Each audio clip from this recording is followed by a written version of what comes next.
नमस्कृत्यं नमस्कृत्यं नरं चैव नरोत्तमं देवीं सरस्वतीं व्यासं देवीं सरस्वतीं व्यासं ततो जयं धीरये ततो जयमुदीरये। नष्टप्राये स्वभद्रेषु नित्यं भागवत सेवया भागवत सेवया भगवती उत्तम श्लोके भगवते उत्तम श्लोके भक्तिर्भवती नैष्ठिकी। भक्ते भवती नैष्ठिकी। श्रीमद् भागवतम स्कंदो अध्याय 5 श्लोक संख्या 32। यदैते असंगता भावा यदैते असंगता भूतेन्द्रिय मनोगुणः भूतेन्द्रिया मनोगुणः यदा आयतन निर्माणे यदा आयतन निर्माणे न शेकुर ब्रह्म वित्तमा न शेकुर ब्रह्मविद्वान्। यदैते असंगता भावा यदैते असंगता भावो भूतेन्द्रिय मनोगुणः भूतेन्द्रिया मनोगुणः यदा आयतन निर्माणे यदा न शेकुर ब्रह्म वित्तमा न शेकुर ब्रह्मविद्वान्।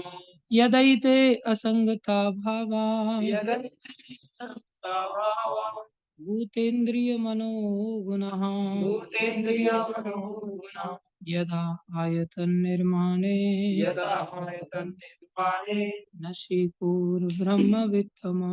न शेकुर ब्रह्मविद्वान्।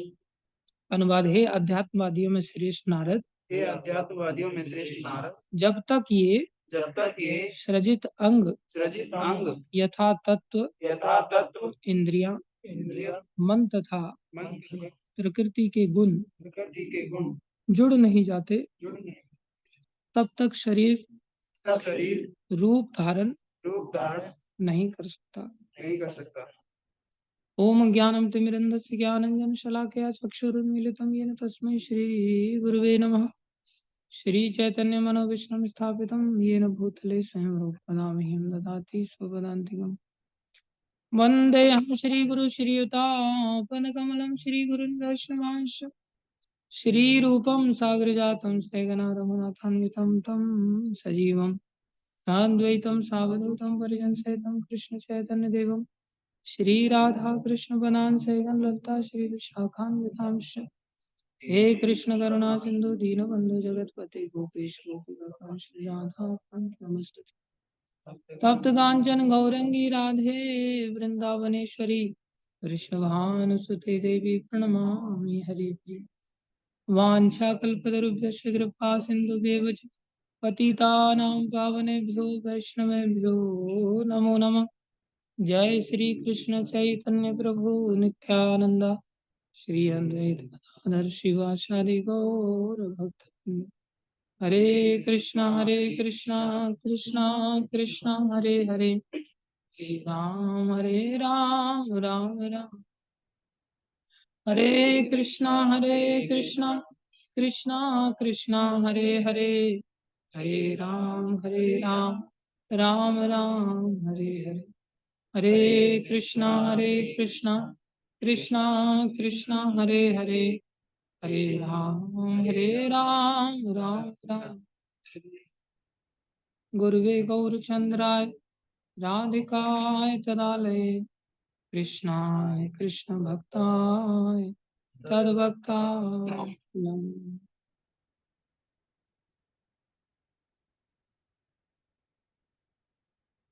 हरे कृष्णा। सभी का हार्दिक अभिनंदन है, स्वागत है। गुरु वैष्णव की दया से जो कुछ कहें कृपा करके ध्यान से सुनो। तात्पर्य अर्चनीय वंदनीय प्रातः स्मरणीय जगत गुरु शिल प्रभुपाद जी द्वारा शिल प्रभुपाद की शरीर के अंग यथा इंद्रियां महत्तत्व द्वारा निर्मित हैं, और जब भगवान की इच्छा से ये अंग एक साथ जुड़ जाते हैं तो भौतिक शरीर अस्तित्व में आता है और जीव को इसे अपने आगे के कार्यों के लिए उपयोग में लाने दिया जाता है। इसकी व्याख्या आगे दी गई। देखो, संसार में हम लोग अज्ञानी होने के कारण प्रायः स्वयं को ही सभी कारणों का कारण मानने लग जाते हैं। जैसे एक बालक पिता की गोद में जब बैठ करके कहीं घूमने के लिए जाता है, तो पिता उसको स्टीयरिंग पकड़ा देता है। कार की स्टीयरिंग को जब वो घुमाता है, बड़ा खुश होता है। वापस आकर के कहता है मम्मी को, मम्मी आज मैंने कार चलाया। मम्मी भी जानती है ये बेचारा क्या कार चलाएगा, लेकिन मम्मी क्या कहती है उसको, शाबाश बेटा, बहुत अच्छे, अब तो कार चलाने लग गया। पिता ही वास्तव में कार चला रहा था, लेकिन पिता भी नहीं बोलता तूने क्या कार चलाई, कार तो मैंने चलाई। पिता भी उसी की खुशी को थोड़ा सा ध्यान में रखते हुए, हाँ आज इसने कार चलाई। वो बिना पिता की गोद में बैठे क्या वो कार चला सकता था? ऐसे ही ये जो सारा संसार चलायमान है, जिसको कि हम ऐसा सोचते हैं कि मैंने अपनी बुद्धि से काम किया, या मैंने अपने आंखों से काम किया, या अपने कानों से काम किया, हाथ पैरों से काम किया, मैं अपने शरीर में बहुत शक्तिशाली हूँ, मैंने इतना सबसे अच्छा डांस किया, मैंने सबसे अच्छा झाड़ू पोछा लगाया। थोड़ा सा भी हम कुछ कर लेते हैं ना, तुरंत अहंकार हमें आकर के घेर लेता है। और सबसे बड़ी समस्या जितनी भी विकार दुनिया में है, काम, क्रोध, लोभ, मोह, मद, मत्सर आदि, ये इतने बड़े विकार नहीं है जितने बड़े विकार, जितना बड़ा गंदगी अहंकार की है। सबसे बड़ी गंदगी अहंकार की। हम भूल जाते हैं प्रायः ये इंद्रियां भगवान ने दी है। किसने दिया है? भगवान। तो फिर क्रेडिट किसको जाना चाहिए? भगवान। इंद्रियां बनाने वाले वो, और बना करके इंद्रियों को देने वाले वो। इंद्र जुष्टम इंद्र दत्तम, भगवान ने बनाया, भगवान ने दिया, लेकिन देने के पश्चात भी श्लोक कह रहा यदइते असंगता भावा, असंगत थी इंद्रिया, असंगत थे तीनों गुण, असंगत थे पांचों भूत, पृथ्वी जल अग्नि वायु आकाश। इनमें संगति नहीं थी, इनमें आपस में संबंध नहीं था, प्रीति नहीं थी। जब सब अलग अलग रास्ते पर चलेंगे तो कोई भी शरीर से कार्य संभव हो पाएगा? नहीं। हाथ अगर पैर का साथ न दे, और हमें हाथ से कुछ काम करना है या पैर से कुछ काम करना है और हाथ साथ नहीं दे, सब चीजें साथ देनी चाहिए ना। सब चीजें साथ कब देंगी? जब एक दूसरे के साथ में आए। साथ में आ ही नहीं रहे थे।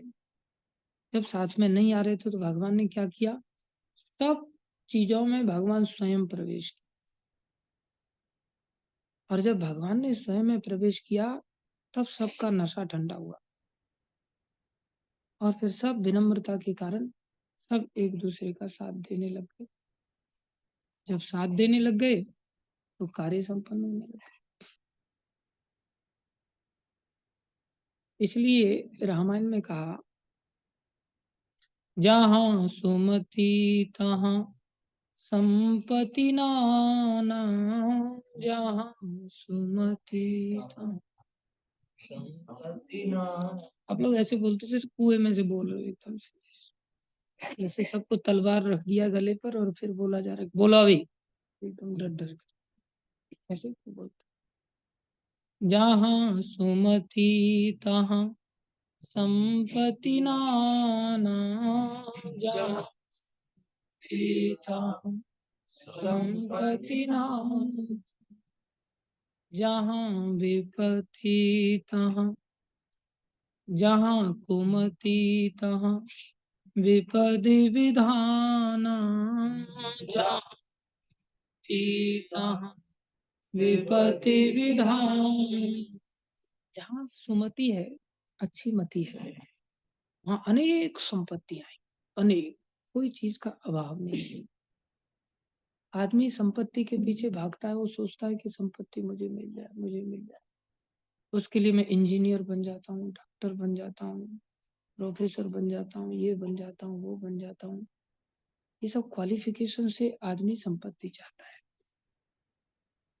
लेकिन ये वास्तविक क्वालिफिकेशन नहीं है। ऐसे तो आदमी चोरी करके भी संपत्ति इकट्ठी कर लेता है। तो ये एक प्रकार से चोरी की वृत्ति है।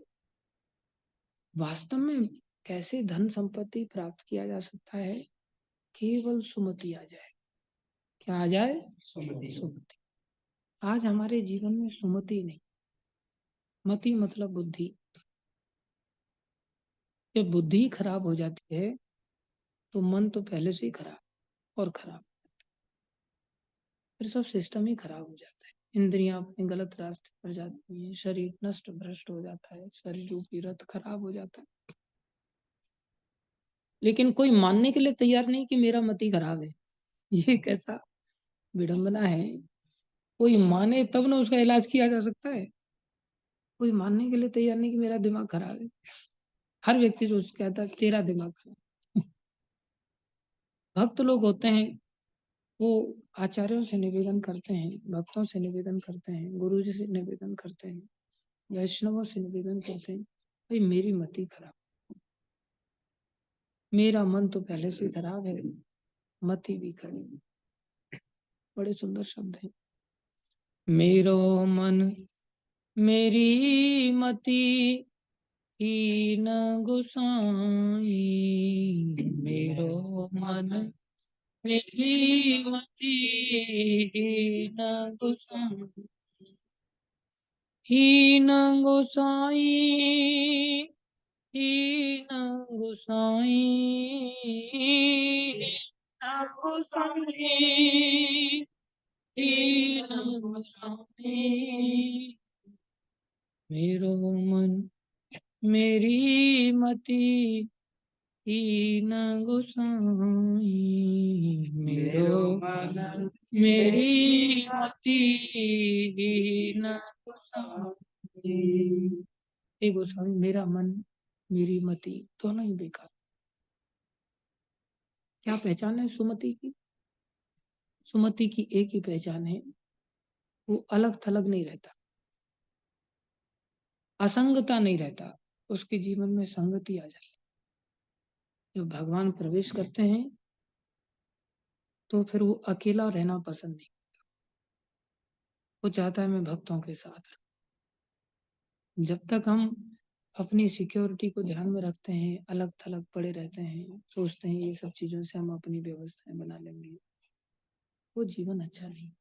वहाँ विपत्तियां आनी ही आनी है, चाहे आपके पास सब कुछ है। आदमी बड़ा भयभीत रहता है, वो सोचता है कि मंदिर में रहेंगे, आश्रम में रहेंगे, आश्रम की जीवन शैली में पता नहीं कैसा कठोर जीवन जीने का अवसर ना आ जाए, पता नहीं खाने को मिलेगा नहीं मिलेगा, चॉइस के अनुसार पहनने को मिलेगा नहीं मिलेगा, घूमने फिरने को मिलेगा नहीं मिलेगा, गाड़ी घोड़ा मिलेगा कि नहीं मिलेगा, बीमार हो जाएंगे तो इलाज कराने को मिलेगा नहीं मिलेगा। इसलिए वो सिक्योरिटी चाहता है, पैसे की सिक्योरिटी चाहता है। ये नहीं सोचता कि भगवान को हम अपने जीवन में कैसे क्या, जबकि वो भूल जाता है कि कर्म पीछा नहीं छोड़ता, चाहे कितनी भी संपत्ति के मालिक बनो, कर्म तो कहीं पीछा। हम एक बार कॉलेज से पढ़ के आ रहे थे, तो पीछे से एक व्यक्ति बार बार हॉर्न दे रहा था। हम साइड से चल रहे थे, मैं था, एक मेरे मित्र थे, वो अभी लंदन में है। तो हम दोनों लोग चल रहे थे, तो हॉर्न दे रहा है बार बार, परेशान करने के लिए हॉर्न दे रहा था मेनली। वो पुलिस वाला था और उसने दारू पी रखी थी और बाइक पर था, पैदल चल रहा, पैदल पैदल वाली चाल से चल रहा था पीछे और हॉर्न दे रहा है बार।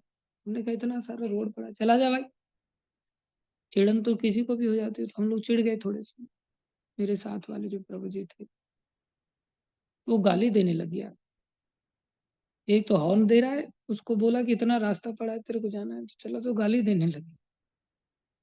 तो प्रभु जी को गुस्सा आ गया, तो उन्होंने क्या किया, पास में झाड़ियाँ थी, वो साइड से ही चल रहा था, तो उसको सीधा बाइक के साथ धक्का मार दिया, तो झाड़ियों में गिर गया वो। नशे में तो था ही, दारू पी रखी, तो बड़ा मुश्किल से उठा, और उठ करके फिर वो हमारे पीछे भागने लग गया। फिर हम दोनों भागे। जब हम लोग भागे, तो हमको पता था कि नशे में है, तो भागते वो पीछे पीछे भागता, और जैसे ही हमें लगता कि अब ये पकड़ने वाला है, फिर हम तेज भागते। नशेड़ी कितना भागेगा। आखिर में वो पकड़ तो नहीं पाया हम लोगों को, और हम लोग फिर रूम पे पहुंच गए, और जब उसको देखा कि ये लोग गायब हो गए, लेकिन उसको ये पता चल गया था कि ये इस बिल्डिंग में घुसे हैं। तो थाने चला गया, और वहां से 2-4 पुलिस वालों को लेकर के फिर हमारा ही दरवाजा खटखटा दिया उसने। और खिड़की से हम लोगों ने देखा कि ओहो, तो आ गया यहाँ पर। और दरवाजा हम नहीं खोलें तो शक और ज्यादा गहरा जाएगा, दरवाजा खोलते तो पकड़े जाएंगे।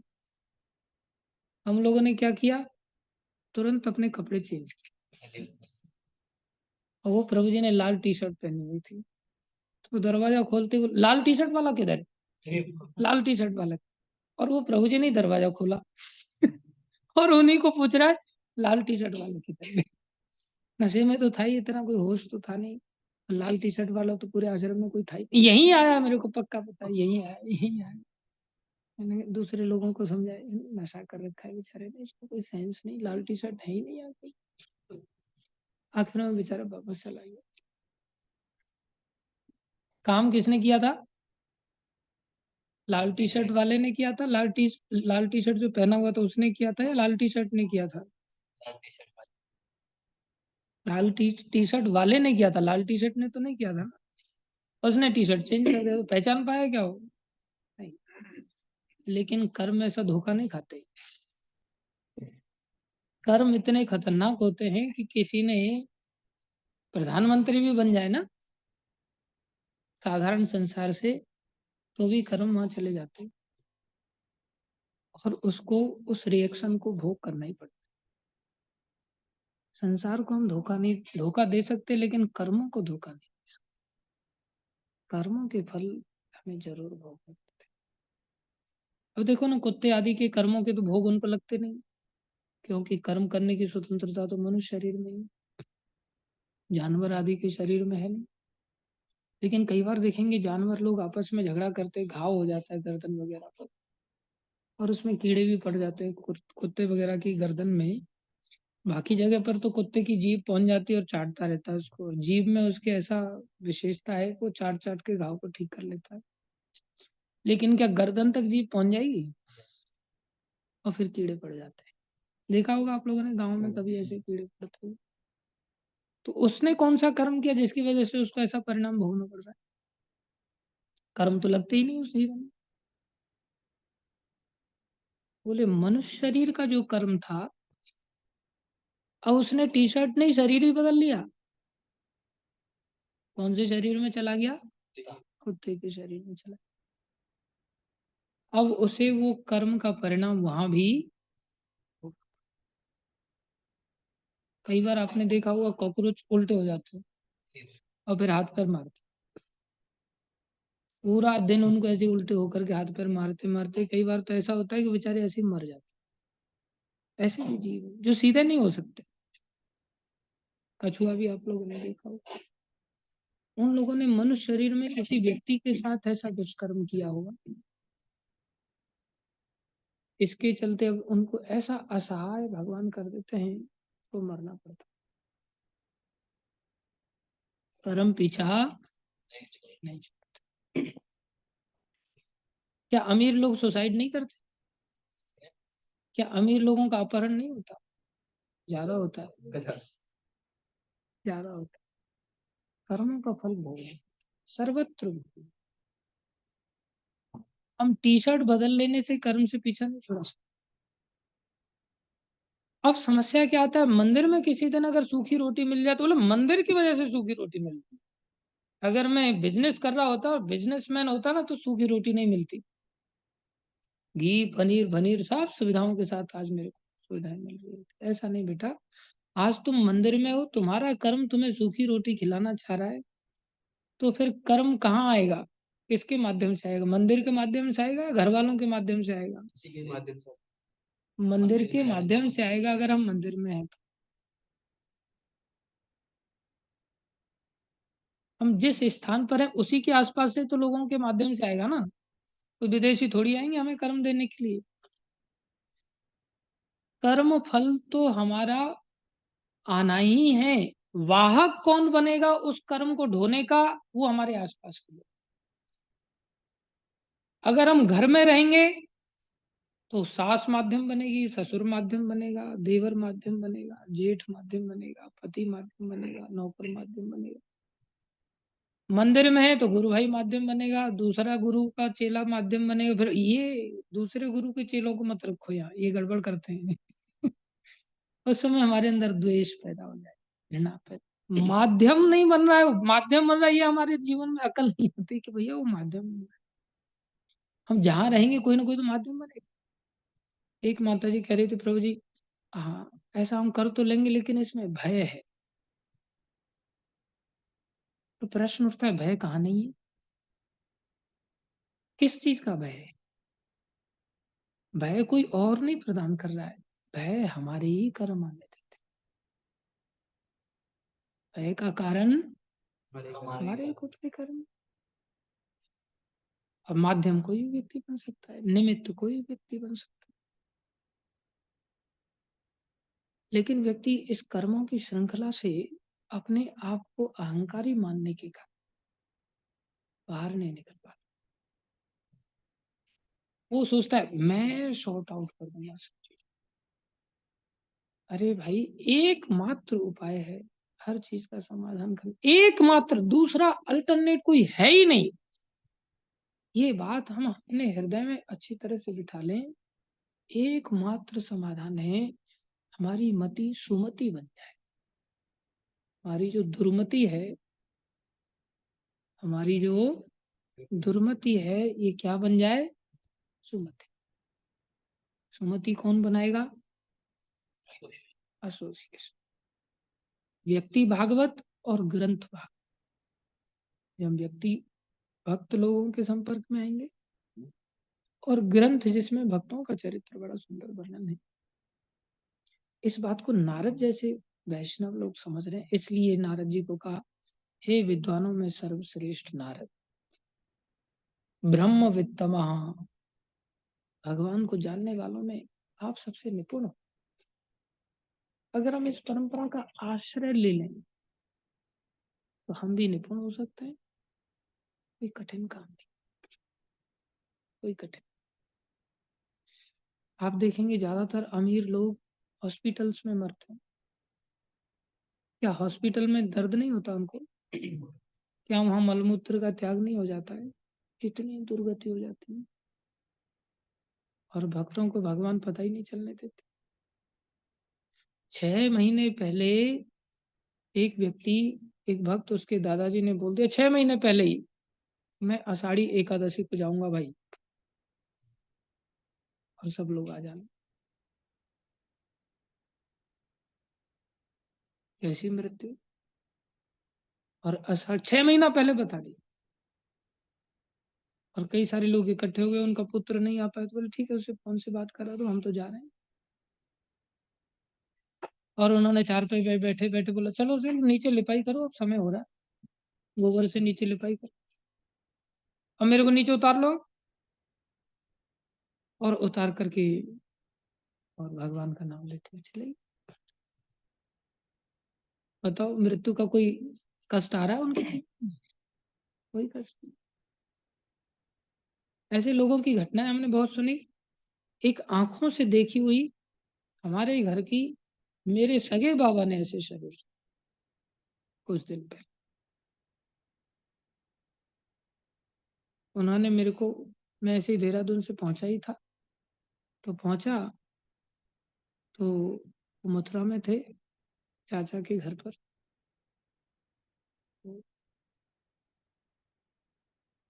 उनको थोड़ा-सा कफ खाँसी जैसा था। हमने सोचा थोड़ा-सा ही था, कोई ज़्यादा नहीं था। तो उनको बोला कि हॉस्पिटल ले चले, बोले नहीं, नहीं, आज तो हमने वैसे भी जाना है। और फिर उन्होंने कथाएँ सुनाना चालू कर दिया 2-4 सत्य घटना कि ऐसे-ऐसे एक व्यक्ति था और करारी की घटना है, हमारे ब्रज में ही एक गाँव का नाम है करारी। बोले वहाँ पर एक बैल ने अपने पुत्रों को स्वप्न दिया। मैंने पहले भी सुनाई थी। तो पुत्रों को स्वप्न दिया कि भैया मैं यहाँ इसका कर्जा चुकाते-चुकाते थक गया हूँ, ₹350 का कर्जा इसका अभी तक मैं चुका नहीं पाया।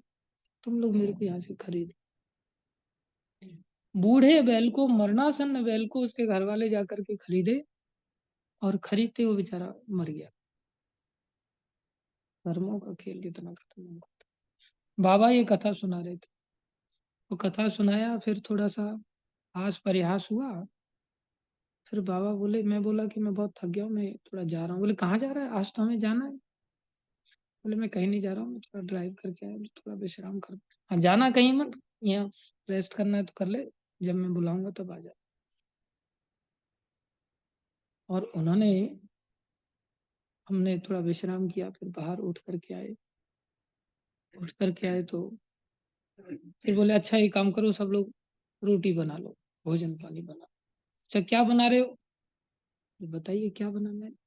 बेसन फुल्का बनाओ। तो बेसन फुल्का बनाया गया। ले आओ मैं भी खा लेता हूँ, तुम लोग सब खा लिए? बोले हाँ सब खा लिए। अच्छी बात है। ठीक है मेरी बात कराओ बच्चों से।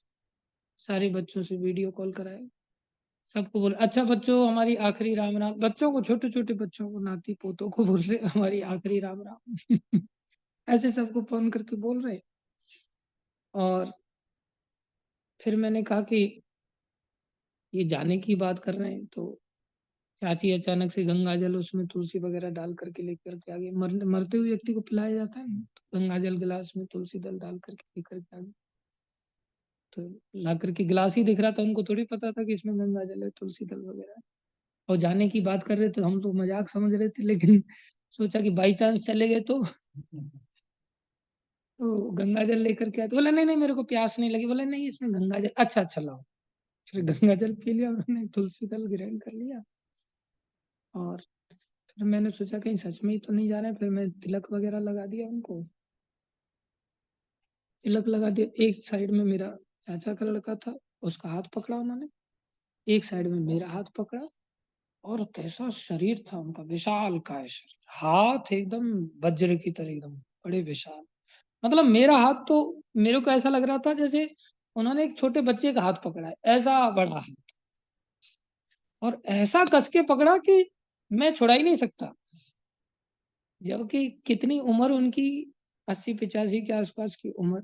और हाथ पकड़ कर इतना जोर से, अच्छा तो हम जा रहे हैं। और ऐसे करते करते अचानक से गर्दन लटक गई बैठे बैठे और चले, पता ही नहीं। पूरा शरीर उनका बड़ा नॉर्मल, ऐसा कुछ लग ही नहीं रहा था कि ये मरे हुए व्यक्ति हैं। फिर उनका कीर्तन करके सारे गांव में परिक्रमा वगैरह लगाए। वो हर रोज हमेशा गांव की परिक्रमा लगाते थे। गाली बहुत देते थे और बड़ी विशेष विशेष गालियों को देते थे, लेकिन फिर भी लोग उनको भगत जी कहते थे।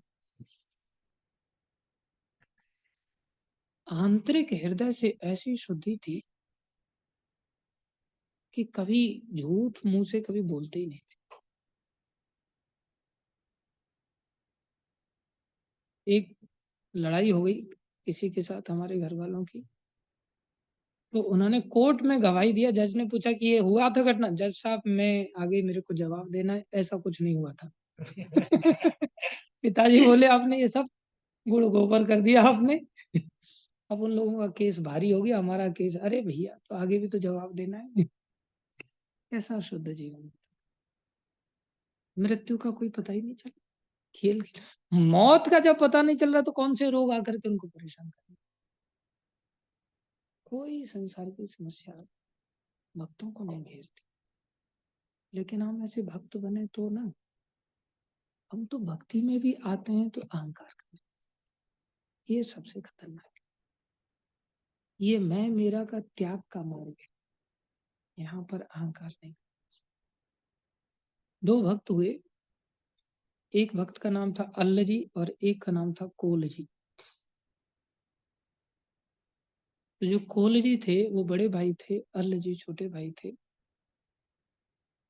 ऐसा अहंकार घेरता है। कोलजी के हजारों अनुयायी। कोलजी बहुत बढ़िया भाषण देते थे, मेरी तरह जैसे समझ लो अहंकारी व्यक्ति। भाषण देते थे, लोगों से वाहवाही लूट लेते थे, बड़ा सुंदर कीर्तन कथा वगैरह करना। बहुत सारे शिष्य वगैरह थे, बड़े नियमित जीवन को जीते थे। और जो अल्लजी थे वो बेचारे कभी कभार बीड़ी फूंक लेना, कभी कभार थोड़ा शराब वगैरह भी चख लेना, वो संगति में आकर के उनके अंदर कुछ ऐसे दोष। बड़े भाई से डर लगता था उनको।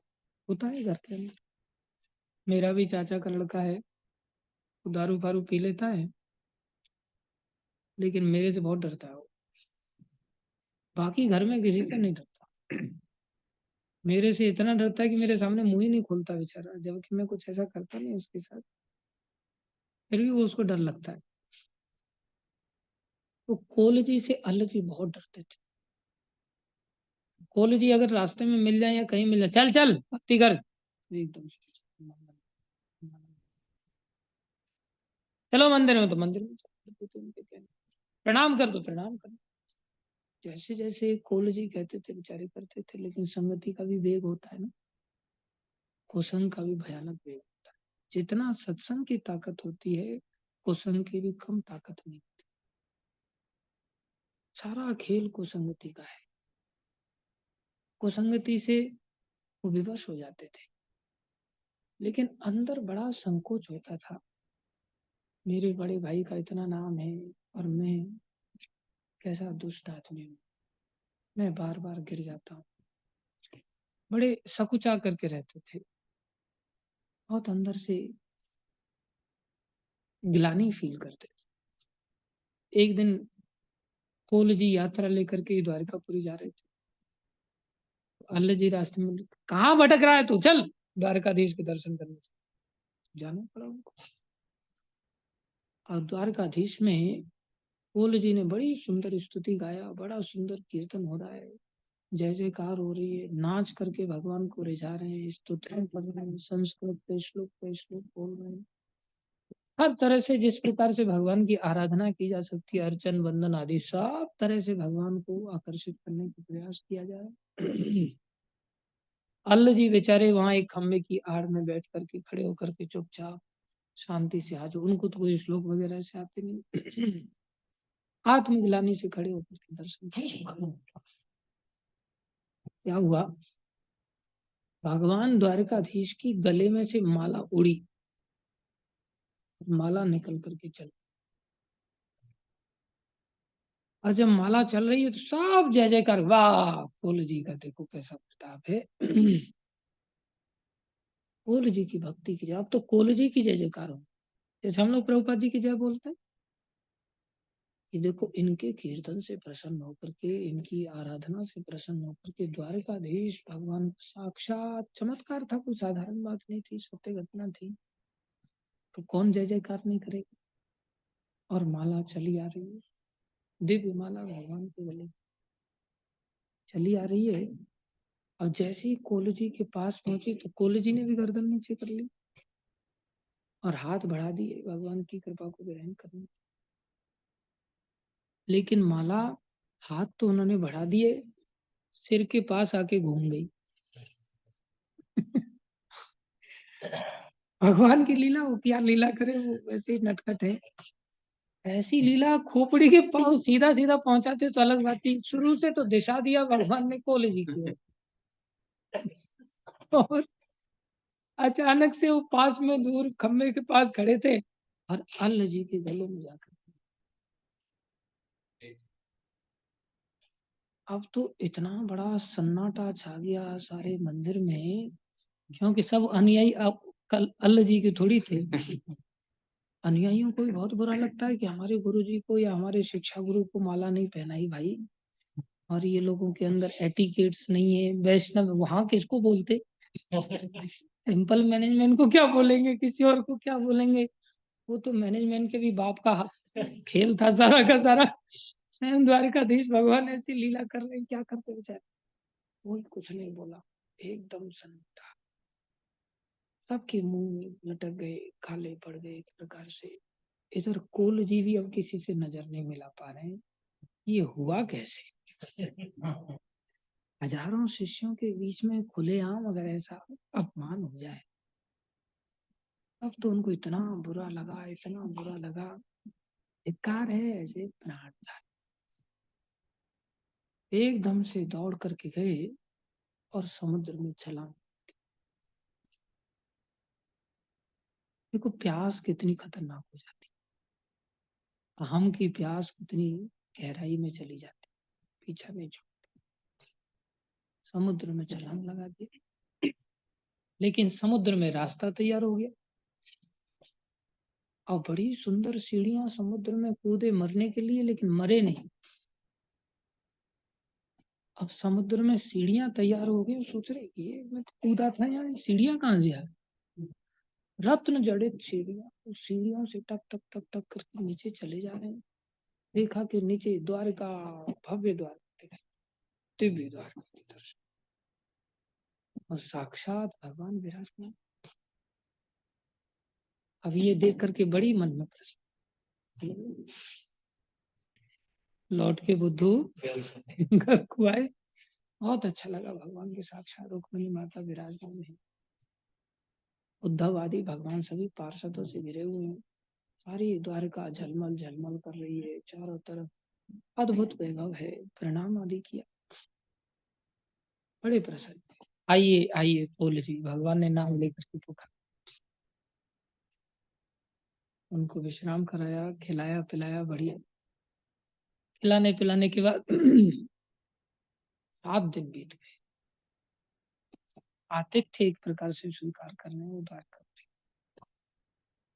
जाने का तो मन वापस नहीं कर रहा है, लेकिन भगवान बोले कोल जी अब आप वापस चले जाओ, आपसे मुझे बहुत सारे काम है, बहुत प्रचार प्रसार करना है, वापस जाओ।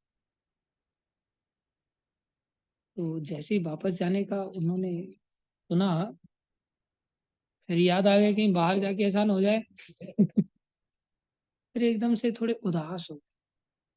भगवान तो पहचान लेते हैं। भगवान बोले क्या दिक्कत है, कुछ प्रसन्न नहीं दिख रहे हैं आप, समस्या है क्या? एक समस्या, कुछ पूछना चाहता हूँ, पूछो। उनके बोले मन में मेरे एक समस्या है कि चलो संसार में तो कोई बुराई कर्म करता है तो उसके साथ कोई अच्छा करे, तो ये तो अन्याय संसार में देखा जाता है, लेकिन आप भी इस प्रकार से अन्याय करते हैं। अल्लाह के कोई काम आपसे छुपे थोड़ी है। और वो माला इतने सारे लोगों के सामने आपने उसके गले में पहुंचा दी, और मेरे इतने सारे अनुयायी, मैंने कोई गलत काम थोड़ी किया था, और आपने मेरे को इतना अपमानित करा दिया। आप भी अन्याय करेंगे तो आदमी मरेगा नहीं तो क्या करेगा? कौन से कोर्ट में न्याय मांगने जाएगा फिर? आपकी कोर्ट जब ऐसा काम कर रही, क्योंकि जब उन्होंने अनुभव किया था ना, तो भगवान बोले अरे भैया कोई, देखो ऐसी बात नहीं, मैंने कोई अन्याय नहीं। जो अल्लाह है ना, वो भी मेरा ही भक्त है। तुम दोनों भाई मेरे हो। वो पूर्व जन्म का भक्त है, लेकिन कुसंगति में आकर के थोड़े से आदतें गंदी हो गई उसकी। लेकिन उसके अंदर विनम्रता बहुत है, उसके अंदर आत्मग्लानि है, और आपके अंदर थोड़ा सा अहंकार है। बोले गंदगी आप पहचानते नहीं हो कि सबसे बड़ी गंदगी क्या है। वो इतनी बड़ी गंदगी नहीं है जितनी बड़ी गंदगी अहंकार की है, मैं और मेरा की है। ये सबसे बड़ी गंदगी है। इसलिए खोल, तुम इस गंदगी को निकाल और कर। बोले ठीक है प्रभु। फिर जाने लगे तो भगवान, अरे रुको रुको रुको, इधर आओ। भगवान बोले बोलिए प्रभु क्या आ गया। एक काम करो, ये मेरा अंग वस्त्र प्रसादी का है, ये आप अल्ल को दे देना। और जैसे ही जा रहे थे, अभी अभी अभी प्रवचन हुआ, और बोले ये अल्ल को दे देना। जैसे ही अल्ल का नाम लिया और प्रसादी वस्त्र दिया, बस फिर मुंह काला पड़ गया। ये अल्ल की बीमारी बोले अभी तक गई नहीं है। भगवान बोले भैया अभी तो आपको समझाया, सबसे बड़ी समस्या अहंकार, लेकिन ये बात घुसती नहीं है। भाषण तो हम भी दे रहे हैं आप लोगों को, सबको, लेकिन अगर हमारे सिर पर अगर कोई जूता मारे, अगर सिर पर जूता मारे, सीधा जूता मारे, और कोई भक्त जूता मारे, तो क्या सहन होगा? एक श्री संप्रदाय के वैष्णव थे, उनसे बाकी लोग चिढ़ते थे कुछ, उनका प्रभाव थोड़ा बढ़ गया था। तो उन्होंने क्या किया, उनके दरवाजे पर जूते की माला टांग और बाहर बैठ गए। ये दरवाजा खोलेंगे, जूता पड़ेगा तो हमें मजा आएगा। लोग मजा लेने के लिए सब कुछ करते हैं। उन्होंने दरवाजा खोला और जूता सिर पे टकराया। जूता खा करके भी, जैसे ही जूता खाया सब लोग हंसने लगे बैठे वाले। वो तो बैठे ही इसलिए थे, लेकिन इन्होंने बड़ा सुंदर शब्दों का उच्चारण किया। कहने लगी केचित केचित कर्मावलंबका, कोई कोई तो कर्म का अवलंबन करता है, कर्म का आश्रय लेता है और सोचता है हम कर्म से सब भव रोगों से बच जाएंगे और धाम की प्राप्ति करेंगे।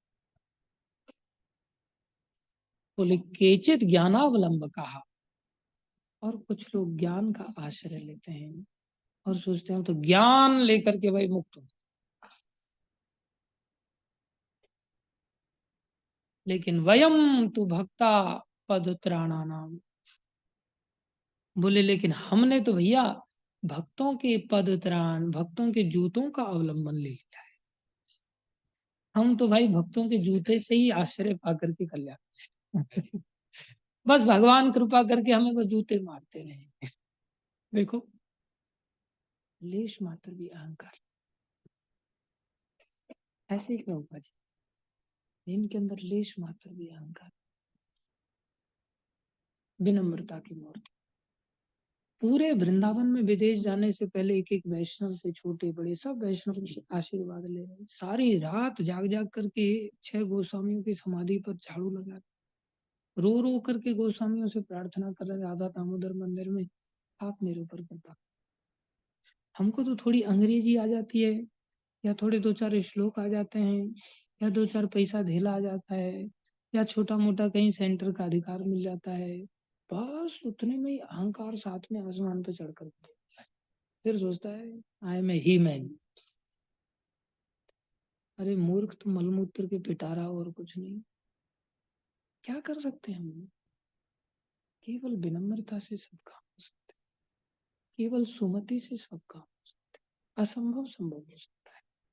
सारी संपत्तियों की खान प्रभुपा जी को मिली, अकेले सिंगल हैंडेडली। कैसे मिली? सुमति थी, भक्ति थी, वैष्णव आश्रय था। अपने गुरुदेव की आज्ञा के प्रति ऐसे कोई व्यक्ति समर्पित नहीं हो सकता। जिसने लाइफ एंड सोल माना है गुरुदेव, केवल वही इतना सरेंडर हो सकता। भगवान को अल्लाह जी ज्यादा प्यारे लगे, 70 साल की वृद्धावस्था के प्रभुपा जी ज्यादा प्यारे लगे। नौजवान लोगों से प्रचार नहीं करवाया भगवान ने, 70 साल के प्रभुपा जी से प्रचार करा लिया। असंभव को भगवान से, हम तो अपनी प्लानिंग को सारा श्रेय देने लग जाते हैं। मैंने ऐसा बोला, मैंने ऐसा किया, मैंने वो कर दिया, मैंने ऐसे छाप छोड़ी, मैंने ये किया, मैंने वो किया। ये सब नारकीय जीवन की ओर ले जाने वाली चीजें हैं। बार-बार एक ही चीज़ को हमें समझना चाहिए। भागवत इसी बात को बार-बार समझाता है कि भाई सब जगह भगवान को देखना सीखें।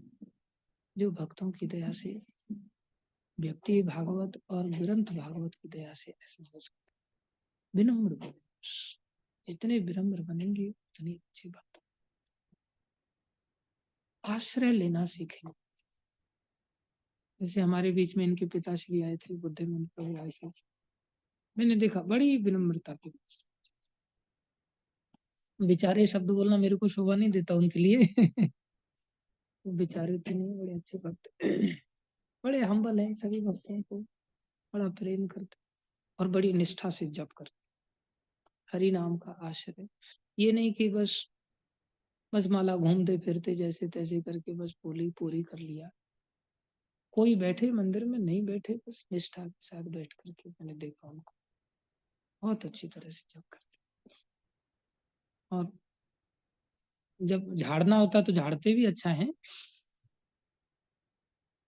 क्लास के समय में कैसे व्यक्ति को खींच लेते हैं, मेरे को बहुत अच्छा लगा।